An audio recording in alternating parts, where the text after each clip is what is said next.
एक प्रभावशाली वक्त की शुरुआत होने जा रही है ठीक 2 दिसंबर से लेकर के 28 दिसंबर सन 2024 तक।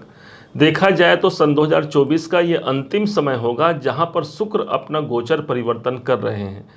यही आपके 12वें घर पर विराजमान थे मकर राशि के। अब इनका जो संचरण होगा वो कहीं और नहीं होगा, साक्षात मकर राशि पर ही शुक्र का संचरण होगा। इस समय पर ये शुक्र कुछ अधिक कृपावान रहेंगे, जहां पर हमारे कोई विशेष कार्य बनने की उपलब्धता को हम प्राप्त कर सकते हैं। कहाँ और क्या होना है, इन्हीं बारीकियों को समझने के लिए आप और हम यहाँ पर एकत्रित हुए हैं। ध्यान दीजिएगा, आपके अपने राशि के स्वामी शनि देव ने जब घरों का अलॉटमेंट किया था तब इन्हीं शुक्राचार्य को 2 घरों का दायित्व दिया था। प्रथम इनके पास पंचम भाव का प्रतिफल है और दूसरा इनके पास है दसम भाव का, जो कि आपके कैरियर का होता है। अर्थात शुक्र का गोचर जब जब जिस स्थान पर जाएगा वहाँ पर प्रेम आएगा, वहाँ पर धन आएगा और वहाँ पर आपका कैरियर जाएगा। चूंकि शुक्र अभी तक अपने शत्रु की राशि पर थे और 12वें घर पर थे, अब यही निकल करके आपके राशि पर प्रविष्ट हो रहे हैं। इनका प्रभाव क्या होगा, बड़े ध्यान से समझिएगा। यूं तो शुक्र का गोचर परिवर्तन होता ही रहता है, लेकिन ये गोचर परिवर्तन विशेष खास होगा, इसलिए इसका वीडियो बनाकर आपके समक्ष प्रस्तुत करने का हमने प्रयास किया है। इस गोचर को बिल्कुल हल्के में मत लीजिएगा, ये एक महत्वपूर्ण गोचर होगा जो बहुत से कार्यों को सिद्ध करा जाएगा। समझते हैं। एक तो शुक्र का लग्न पर आना, लग्न पर ही शुक्र का आना और अपने मित्र शनि के घर पर आना इस शुक्र की खूबसूरती को और बढ़ा देगा। अर्थात ये जो प्रथम घर होता है, यहाँ पर हम स्वयं होते हैं। आपके अंदर एक नया एट्रैक्टिव पर्सनालिटी आप प्राप्त करते हैं। आकर्षण की क्षमता आपके अंदर बहुत अधिक मजबूत रहेगी। आप जिससे मिलते हैं, जिससे बात करते हैं, वो आपके तरफ आकर्षित हो सकता है, क्योंकि प्रथम भाव आप स्वयं होते हैं और शुक्र को सौंदर्य का प्रतीक माना गया है।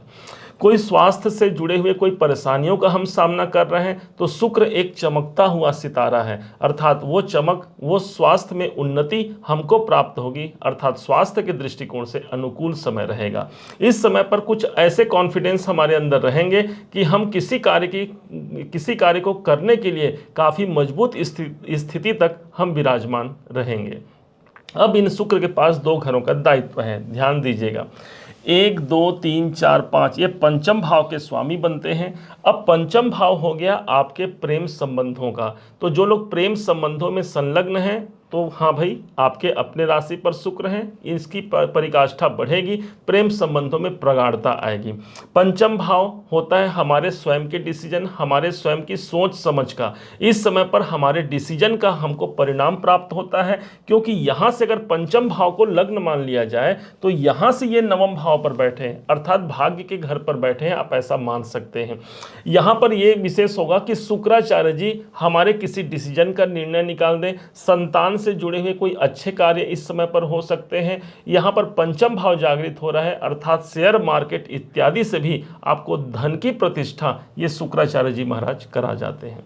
अब समझिएगा इनके दसम भाव के प्रभाव को। दशमेश बनते हैं। दसम भाव हमारे जीवन में कार्य क्षेत्र का होता है, हमारे करियर का होता है। अब यही करियर के स्वामी अभी तक द्वादश भाव पर थे, अब ये हमारे स्वयं राशि पर आ रहे हैं। इसका मतलब कैरियर में यहाँ पर प्रतिष्ठा की प्राप्ति होना हो सकता है। कुछ कर्म क्षेत्र ऐसे हैं जहाँ पर आपने पूर्व में कोई प्रयास किया है, उस पर प्रकाश नहीं पड़ा है। ये शुक्र का चमकता हुआ सितारा हमारे कैरियर को भी प्रकाशित करेगा। बहुत से कार्य यहाँ पर सिद्ध होंगे, क्योंकि ये दसम भाव हमारा कर्म है। तो हमने कोई कर्म किया है, उसका प्रतिफल, उसकी प्रतिष्ठा, उसका प्रकाश हमारे जीवन तक पहुंच पाएगा। दसम भाव ही वो स्थान है जहां पर आप दूसरों के संग संबंध अर्थात कैरियर के दृष्टिकोण से आप ताल्लुकात बढ़ाते हैं। इस समय पर कोई नए क्लाइंट का मिलना या फिर जो आप कार्य कर रहे हैं उस पे ही नए प्रगति की प्राप्ति होना हो सकता है। इस समय पर शुक्र का यह गोचर परिवर्तन काफी महत्वपूर्ण होगा। यही नहीं, इनके पास एक दृष्टि है। सभी ग्रहों के पास सप्तम दृष्टि प्राप्त है, लेकिन शुक्राचार्य के पास जो एक दृष्टि है वो सबसे अधिक महत्वपूर्ण होगी। एक तो आपके त्रिकोण के भी मालिक हो गए और केंद्र के भी मालिक हो गए, इसलिए प्रबल योग कारक ग्रहों में से ये एक है।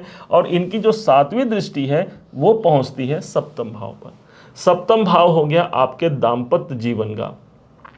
तो यदि आप विवाह इत्यादि करना चाहते हैं या फिर नए जीवन साथी या नए जीवन संगिनी की तलाश कर रहे हैं, तो हाँ, यहाँ पर शुक्र आपको नए जीवन साथी, जीवन संगिनी तक आपको पहुँचा सकता है।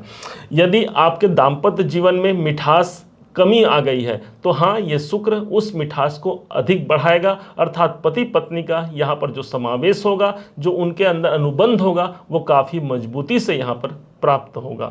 सप्तम भाव आपके बिजनेस का होता है, इसलिए व्यापारिक संबंधों के लिए अनुकूल माना गया। ये जो प्रथम घर होता है ये आप स्वयं हो गए, और ठीक इसके सामने वाला सप्तम भाव हो गया आपके क्लाइंट हो गए, अर्थात आपके क्लाइंट से कोई संबंध स्थापित करना है, कोई नया डील करना है, उनसे बातचीत करना है, तो हाँ, ये समय अनुकूल रहेगा। हम अपने सामने वाले क्लाइंट से बात कर सकते हैं, वहाँ से मुझे काम की प्राप्ति होगी, मेरा कर्म क्षेत्र यहाँ पर मजबूत होगा।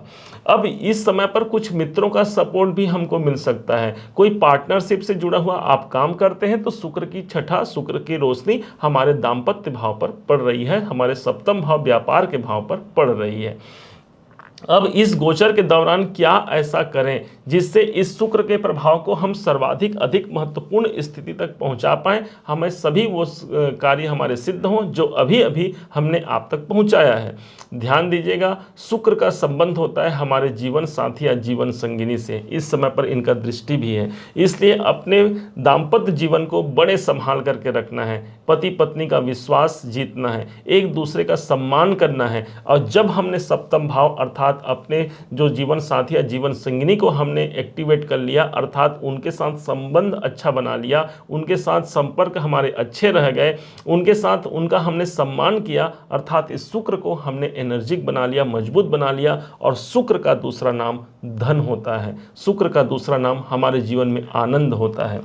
अब इस समय पर यह भी प्रयास कीजिएगा, श्री सूक्त का पाठ जरूर कीजिएगा। लक्ष्मी जी के मंत्र जाप आप कर सकते हैं, श्री सूक्त के पाठ करने से यह शुक्र आपका मजबूत होगा। इनकी दृष्टि सप्तम भाव पर पड़ रही है, कैरियर के स्वामी हैं, बहुत कुछ दिला करके ये शुक्र दे जाएंगे।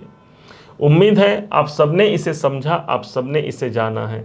यदि आपने इसे समझा है, जाना है, मेरे समझाने का प्रयास यदि आपको सार्थक लगा हो, मेरे समझाने का तरीका यदि आपको सार्थक लगा हो, तो हर बार की भांति इस बार भी अपना प्यार भरा लाइक और कमेंट करना कभी मत भूलिएगा।